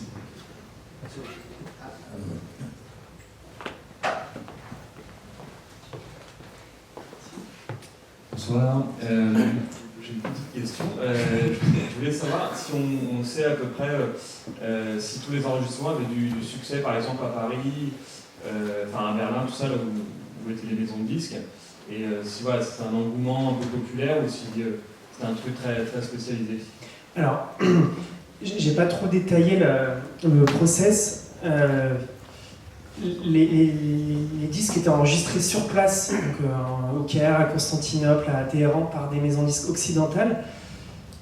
Les masters, c'était envoyé ensuite pour pressage dans des usines qui étaient à Hanovre, à Londres, à Chatou, dans les Yvelines, oui, dans les Hauts-de-Seine, dans l'ouest de Paris en tout cas, où c'était pressé. Ensuite, les disques étaient renvoyés, donc il y a un espèce d'aller-retour en fait. Par la suite, il y a des usines qui ont été construites sur place. Il y en avait une notamment en Inde. Je pense qu'on avait une en Égypte aussi, à vérifier. Donc, succès, plutôt la question, est-ce que ces disques avaient du succès sur place, donc au Caire? Alors, succès en France, en Allemagne, à Londres, pour ce type de répertoire, pour le coup, je pense vraiment pas. Ou alors ça s'adressait vraiment typiquement à des institutionnels, à des représentants de bibliothèques, de fonds d'archives, à des ethnomusicologues. Alors, succès sur place. Très bonne question, parce que c'est vrai qu'on se dit, mais qui à l'époque avait les moyens de s'offrir des machines parlantes? Je te dis, la question elle est valable aussi en France.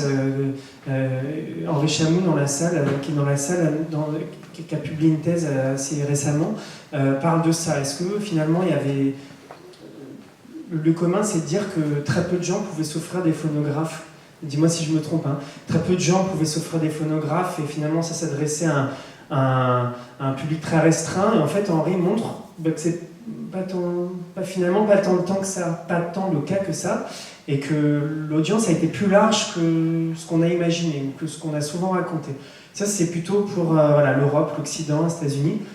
Alors sur place, on n'a pas beaucoup de chiffres sur la vente de machines parlantes. C'est très difficile de répondre sur la vente de machines parlantes et de disques.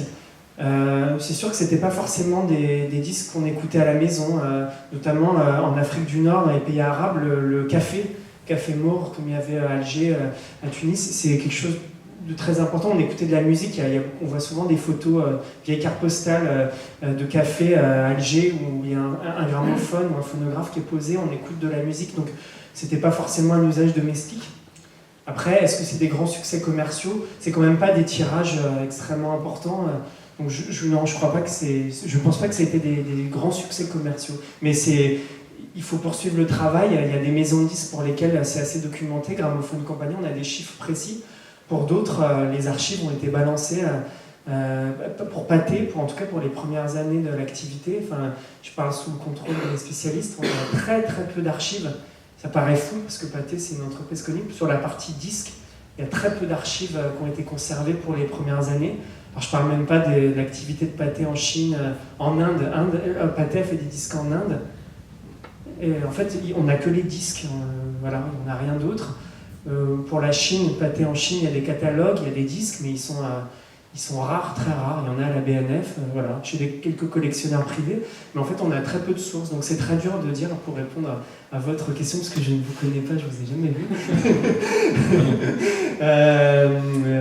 Pour répondre à ta question, je ne sais pas, on n'a pas forcément des chiffres sur la vente chacune de ces maisons de disques. Voilà. Merci. Une autre question? Merci. Je veux bien poser alors une question. Je suis intimidé. J'ai été assez étonné de la présentation des étiquettes. Je me perçois qu'il y a un JNT rouge chez Gramo, un Odéon de luxe, qui sont des labels qui étaient des labels supérieurs et réservés aux très grands artistes. Donc on peut s'interroger sur le choix qui avait été fait, qui est vraiment des artistes chez Pathé, Caruso était au même prix que Affre, alors que chez Grammont, un gramophone rouge était, je crois, une fois et demie ou deux fois le prix d'un noir. Alors, je ne sais pas si j'ai des vrais éléments de réponse là-dessus, mais je pense en tout cas que, y compris dans ces pays, Gramophone Compagnie a introduit, je suis content d'arriver à répondre à votre question, c'est Claude Fiman qui est une éminence dans ce domaine.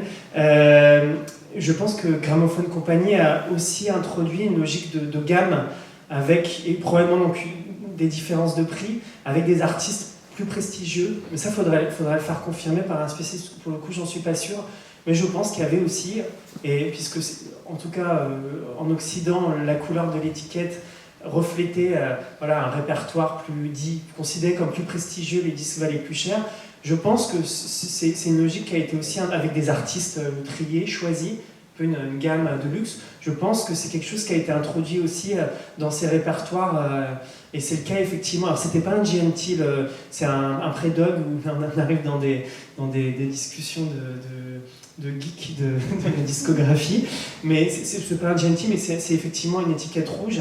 Et 1909 je crois, mais je pense qu'effectivement il doit y avoir une correspondance. C'est dommage là, les personnes que j'ai citées, si elles pouvaient être là, peut-être qu'elles verront parce que c'est filmé, peut-être qu'elles pourront répondre a posteriori, auquel cas je vous transmettrai la réponse. Je pense qu'il y a déjà une logique de gamme avec des prix différents et probablement des artistes plus prestigieux dans ces gammes un peu premium. Je ne sais pas si c'est le bon terme. Je crois qu'il y a une autre question. Bonjour, je commence d'abord à vous remercier pour votre exposé que je trouve très, très intéressant. Et pourquoi il est intéressant? Parce que je suis étudiant en ethnomusicologie et là j'ai écouté quelques enregistrements que j'ai déjà entendus. Et en fait, ma question elle est très simple, c'est par rapport à, on va dire, à mon thème de recherche. Je travaille sur une musique de sud-ouest d'Algérie, un chant polyphonique traditionnel de cette région. Et en fait, ce que j'ai remarqué, on va dire, par rapport aux enregistrements sonores anciens algériens, on trouve beaucoup d'enregistrements sonores, par exemple, musique andalouse, musique malouf, on va dire les musiques du Nord, quoi.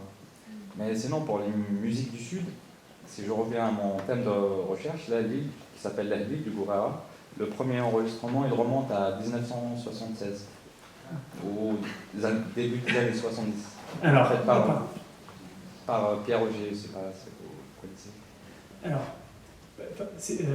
ma question, en fait, c'est pour mon intérêt personnel, c'est qui sont ces gens qui ont vraiment exploité le Sud avec des machines d'enregistrement.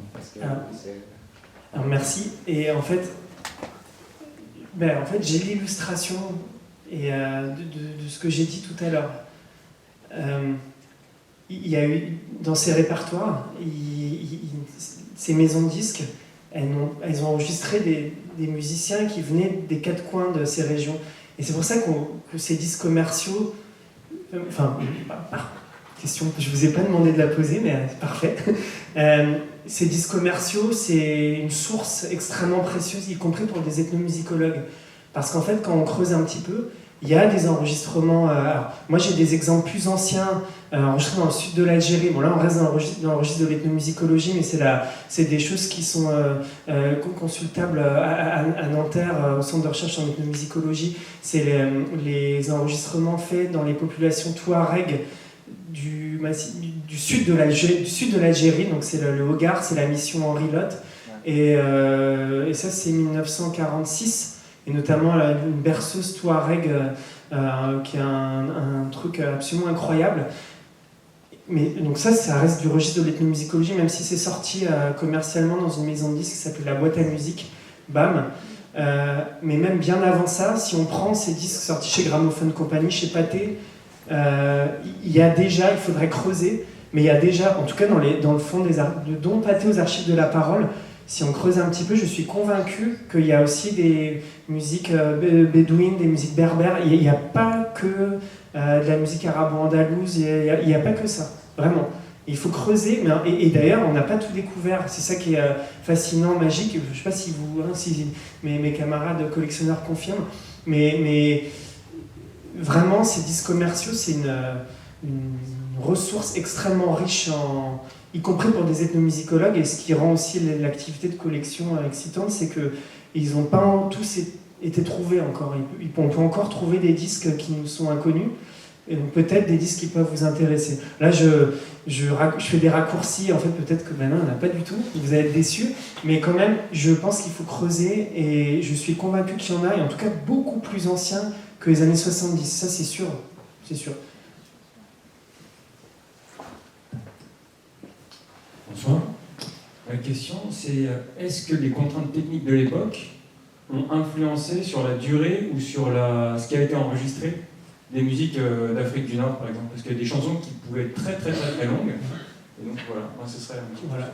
Ouais, tout à fait. Et peut-être que Jean Lambert pourra l'évoquer lors de sa conférence. C'est quelque chose sur lequel je ne me suis pas aventuré ce soir, faire de l'analyse musicale mais il est très clair que musique arabe, c'est des pièces, des morceaux qui sont très longs.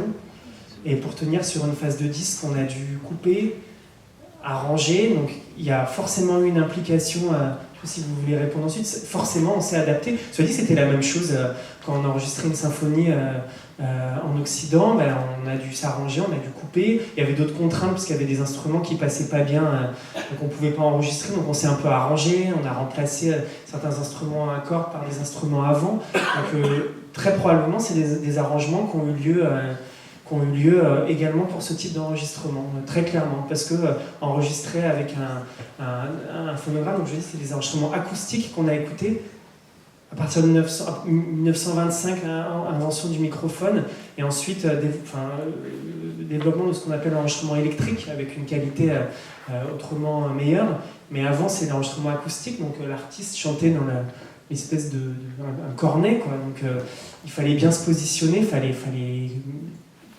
chanter très fort, parler très fort. Il y avait des problématiques de positionnement, donc il fallait bien choisir les instruments. Donc oui, il y a très clairement des implications. Je ne suis pas rentré là-dedans et je ne pense pas être compétent, légitime pour le faire, mais c'est évident. Ça fait une phase de 10-78 tours, c'est quoi, à 3 minutes. Après, sur un 10-30 cm, on peut arriver à un peu plus, 3 minutes 30, 4 minutes, mais c'est le grand maximum. Donc, d'ailleurs, très souvent, j'ai triché, parce qu'en fait, il y a des morceaux que je vous ai passés, et en fait, c'est souvent la première partie d'un disque, c'est écrit d'ailleurs, première partie, il y a l'autre partie sur l'autre face. Parfois, c'est en 3-4 parties, donc ça tient sur 2 disques, parfois beaucoup plus. Mais c'est évident, on a découpé, et pour que les transitions puissent bien se faire, il a fallu, ils se sont arrangés, mais il y avait une implication. Oui. Vous disiez que l'intérêt des maisons de disques, en fait, pour les musiques moyen-orientales, n'était pas guidé par ne serait-ce quelconque philanthropie. Mais je voulais savoir, du coup, est-ce que les ingé-sons comme justement Fred Geisberg avaient un réel intérêt pour les musiques moyen-orientales, et parce que vous parliez d'anecdotes, quelles étaient justement ses musiques préférées? Moi, ça m'intéresse. Alors, c'est dur à dire. Donc, j'ai lu, ça c'est pas tout à fait ses mémoires, elles ont été publiées. Et ça, c'est un livre qui reprend ses mémoires et qui est aussi un peu biographique. Donc, il y a des éléments en plus.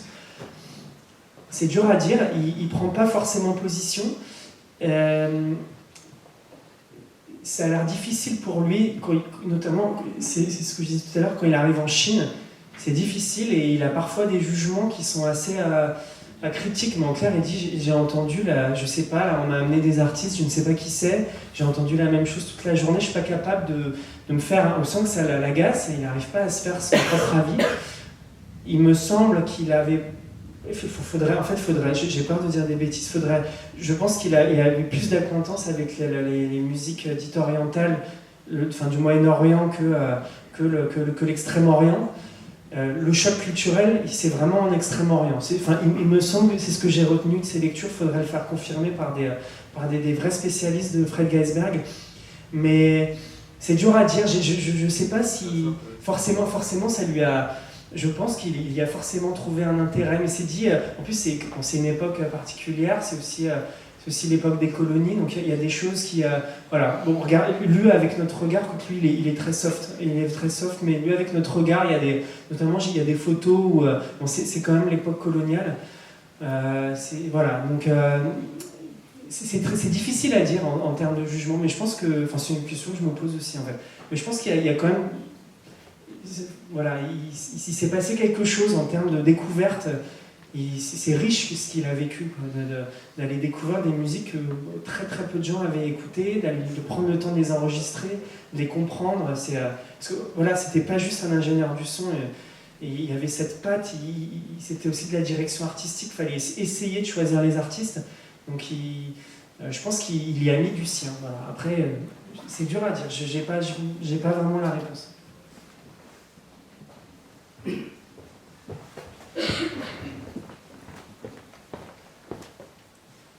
Bonsoir. J'ai une question sur une éventuelle influence de la musique orientale sur l'Occident et de l'Occident sur le monde arabe. Je cite par exemple dans certaines de ses compositions le père de la musique arabe, Mohamed Abdul Wahab, donc on est dans les années 40. Il était influencé par Beethoven. De là, il a pris quelques morceaux dans la 5e symphonie qu'il a mise dans son répertoire. Un autre artiste, Farid Latrache, toujours dans les années 40, il a influencé la musique occidentale avec une de ses chansons, Ya Zahratan fi Khayali, ça veut dire les roses de mon rêve. Cette musique, elle a été jouée par le chœur de l'Armée Rouge. Donc, il y a ce jeu, cette passerelle entre la musique orientale et la musique occidentale. Quelle est la part de l'influence de l'une sur l'autre? Et on n'a pas tout à l'heure cité des musiciens, des artistes comme Derwish, Hamouli, égyptiens tous. Là, on est dans les années 20, les années 20-30. Voilà, donc ma question, c'est cette passerelle-là, est-ce qu'elle a été égale ou est-ce que l'Occident a plus influencé? Alors, déjà, pour répondre, en fait, c'est très pratique de parler de disque, parce que le disque, pour moi, c'est à la fois ce qui a reflété ces interactions, mais c'est aussi ce qui les a encouragées et accélérées. Si on va dans des périodes plus proches, les années 60-70, ça éclate dans tous les sens en Moyen-Orient, dans les pays asiatiques. Je sais que dans la salle, il y a quelqu'un qui est très fan de musique thaïlandaise. On s'approprie les musiques occidentales. Il y a du funk, du rock en Thaïlande, en Égypte. Donc là, c'est très prononcé. Si on remonte un peu plus... Donc, il y a eu beaucoup d'interactions, il me semble, à partir... en tout cas, après-guerre, après Deuxième Guerre mondiale. Si on remonte avant, je suis convaincu déjà qu'il y en a eu. Debussy, il me semble que Claude Debussy, lors de l'exposition universelle en 1900, il a entendu des gamelans indonésiens, ça l'a marqué. Camille Saint-Saëns, il me semble qu'il a été aussi très influencé par la musique, la musique orientale. Il y avait déjà des interactions. Après, je pense que c'était dans un cercle qui était plus restreint. J'ai souvenir d'une visite, donc un jour où j'étais au Crème à Nanterre, une visite de journalistes de la BBC qui sont en train de préparer un reportage radio sur Pierre Boulez et qui sont venus donc interroger Aude et Joséphine du Crème sur les visites que Pierre Boulez faisait au Musée de l'Homme et au musée Guimet, musée d'art asiatique, où il y avait des archives sonores, pour savoir justement dans quelle mesure il a été influencé par des musiques orientales. Il l'a été, en tout cas, il a écouté ces disques. Après, c'est pas des disques qu'on écoutait aussi facilement, hein. Aujourd'hui, on va sur Internet, on trouve ça très, très facilement, mais à l'époque, c'était quand même beaucoup plus difficile d'avoir accès à ces sources. En tout cas, il y a quand même eu des musiciens occidentaux qui ont été influencés par les musiques orientales. Ça, j'en suis convaincu. Il y a aussi des gens qui ont servi de passeurs, des musicologues. Il y a quelqu'un dont Jean Lambert va parler dans 2 semaines, qui est le baron d'Erlanger, qui est un Français, qui a créé la marque Phonotypia, mais qui a aussi contribué à la création de la marque Phonotypia, mais aussi qui vivait à Tunis, qui s'est beaucoup intéressé à la musique, qui a beaucoup écrit sur la musique arabe et qui a servi de passeur. Donc ça, c'est des gens importants. Donc voilà. Ensuite, l'influence de la musique occidentale dans ces régions, elle a eu lieu aussi. Même avant la guerre, bien entendu. Après, je pense que ça a complètement éclaté à partir des années 50, 60, 70. Voilà. Mais voilà, échange à poursuivre, à compléter. Je vous propose d'ailleurs qu'on continue cet échange pour ceux qui le souhaitent de façon peut-être un peu plus conviviale autour d'un verre. Donc vous pourrez éventuellement interpeller Thomas, que je remercie pour cette très belle conférence.